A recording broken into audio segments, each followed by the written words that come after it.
Your life in the Imperium is an endless, suffocating routine. 14-hour shifts in the Manufactorum, strict dogmas, and constant fear for your life. Then, one day, someone offers you a sip of a rare vintage, an incredible musical chord, or just a fleeting moment of flawless aesthetics. You think you found an innocent way to relieve the stress. You are wrong. Slaanesh doesn't recruit people with a blade to their throat. The Dark Prince catches you with the promise of freedom and deliverance from limitations, but the price is an all-consuming obsession. Welcome to the cult of excess. There is no way back, and here is your hierarchy. You thought you joined a private club for aristocrats to enjoy art and delicacies, but herein lies the trap. Your nervous system adapts. What brought ecstasy yesterday seems dull today. A cultist artist doesn't stop at rare paints. Soon they discover that they can only feel inspiration if they burn down an entire city just for the perfect shade of ash. You degrade until utter madness becomes the only way to feel alive. Even the great space marines break. Look at the Corpus Brethren warband. During the Abyssal Crusade, they landed on the demon world of Aliensis, a planet that takes the shape of a giant, morbidly obese man curled into a fetal position. The planet literally swallowed them. After being digested in stomach acid that bleached the paint from their armor, they were regurgitated back out. Now they are mutilated warriors who mindlessly gorge on the flesh of defeated enemies, even though it can never physically sate their eternal supernatural hunger. But what if you are the elite, an Astartes from the Emperor's Children Legion? You were flawless warriors, but your pursuit of perfection turned into madness when Primarch Fulgrim took up the demonic blade of Lar. It all culminated at the Marevelia concert, where the sounds of an unholy symphony drove the Legion insane and gave birth to the first Noise Marines. Your body is mutilated by dark surgery, and combat alchemical stimulants are pumped into your bloodstream. The pain from battle wounds now brings you a twisted sense of euphoria. In combat, your Blastmaster doesn't just shoot, it unleashes devastating psychosonic waves. It emits a throbbing bass note that builds to such an extreme that it ruptures the internal organs of the enemy and shatters tank armor into dust. You live only for the cacophony of war. Want to become the greatest of mortal champions? Look at Lucius the Eternal, the greatest swordsman of the Emperor's Children, who slashed his own face with scars in search of the perfect threshold of pain. For this, Slan granted him the most cruel immortality in the universe. Lucius is an absolute egomaniac, armed with a blade and the lash of torment.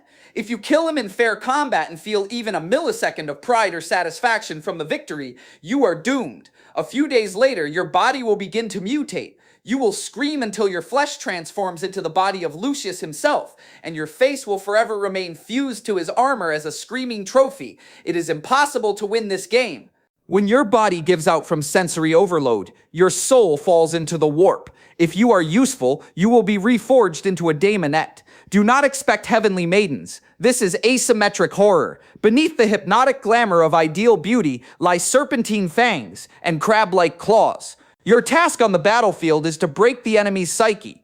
You move with such terrifying grace and speed that the human brain simply cannot process the visual information, forcing veteran soldiers to freeze in panic right before your claws tear through their armor. And if your desires were nothing but blunt, animalistic fury, the warp will mold you into a fiend of Slaanesh. Your mind is wiped clean. You are a surreal amalgamation of insect, demon, and human. On the battlefield, fiends emit such an overwhelming psychic noise that it scorches the minds of enemy psychers, completely blocking any magic. How does a mortal surpass everyone and achieve eternal life? You must become a daemon prince. To do this, simply winning battles is not enough. Your ambitions must drown entire worlds in aesthetics and destruction. This happened to Primarch Fulgrim, who, after endless campaigns, ascended to become a giant, multi-armed serpentine deity.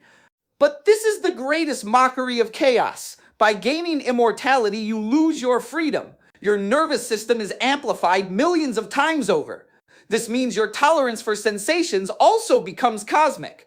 A daemon prince of Slaanesh is doomed to an eternal, unquenchable thirst. You are perpetually bored. No battle, no victory will ever bring you that very first thrill again. You are an omnipotent being who will forever remain hungry. The apex of the daemonic food chain are the greater daemons, the keepers of secrets. You are the embodiment of psychological domination and absolute superiority over the battlefield. Your appearance is not fixed. You look like a personal nightmare or the deepest desire for every single soldier who looks at you. To one, you might appear as an angel of salvation, and to another as an indescribable terror. Two enemies can look at you and see completely different, maddening things. The Dark Prince doesn't just want to kill the physical body, it wants to destroy the mortal's very certainty, planting the seed of doubt in their own ideals. In combat, you move with a mocking, terrifying grace, carving through enemy ranks with insulting speed. Your multi-armed forms grip not only elegant blades, but also deadly pincers. You play with your prey like a giant demonic cat with a mouse, distorting their perception until the victim no longer understands where their defeat ends and your triumph begins. Among the keepers of secrets are absolute legends, such as Shalaxi Hellbane. This greater daemon challenges the most powerful champions of rival gods, proving that, for example, the blunt, bloody rage of Khorne is nothing compared to the deadly elegance and precision of Slaanesh's envoy. On the battlefield, you wield powerful artifacts, ritual knives. By slaying enemy heroes with them, you literally drink their life force, instantly healing your own wounds and returning to the fray with new terrifying energy. In the end, all lost souls end up in the realm of the Dark Prince. It is not just a place, it is a living, pulsating trap, reflecting the structure of Dante's Inferno.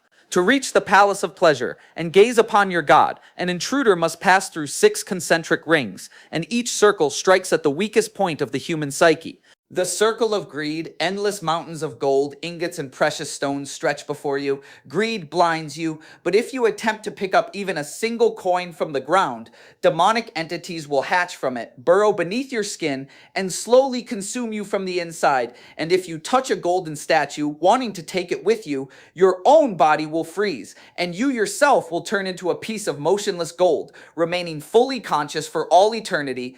The Circle of Gluttony. You are greeted by lavish banquet tables and full-flowing rivers of the finest wine. A single tiny sip is enough, and your mind will be clouded by a maddening, supernatural hunger. You will consume everything around you until your bloated, tortured body collapses under its own weight and ruptures from the strain.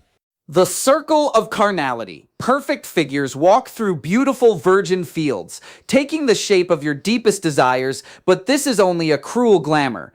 As soon as you approach and give in to temptation, the illusion shatters, revealing clawed hands and serpentine fangs that will tear you to pieces.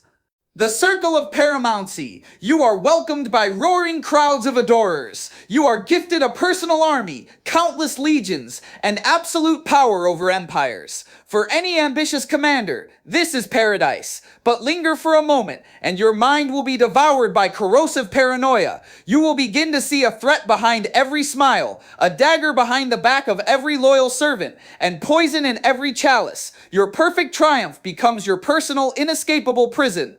The Circle of Vainglory, a beautiful garden where unseen voices continuously whisper about your greatest achievements, flatteringly reminding you of past victories. Your pride inflates to cosmic proportions, and blinded by your own greatness, you step off the safe path into the thicket.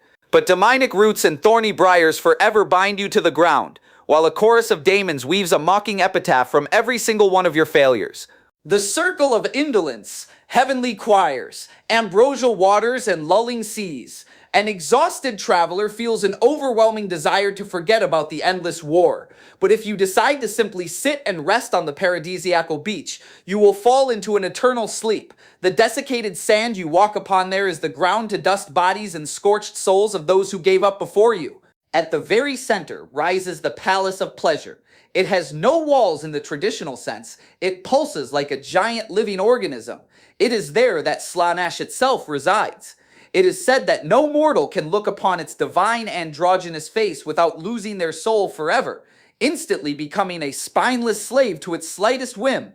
The true secret of Slaanesh is that the Dark Prince is a cosmic parasite. It cares absolutely nothing about your achievements or your liberation from the shackles of the Imperium. It feeds on your endless pursuit of perfection and the existential despair from the fact that you will never again be able to achieve that very first triumph.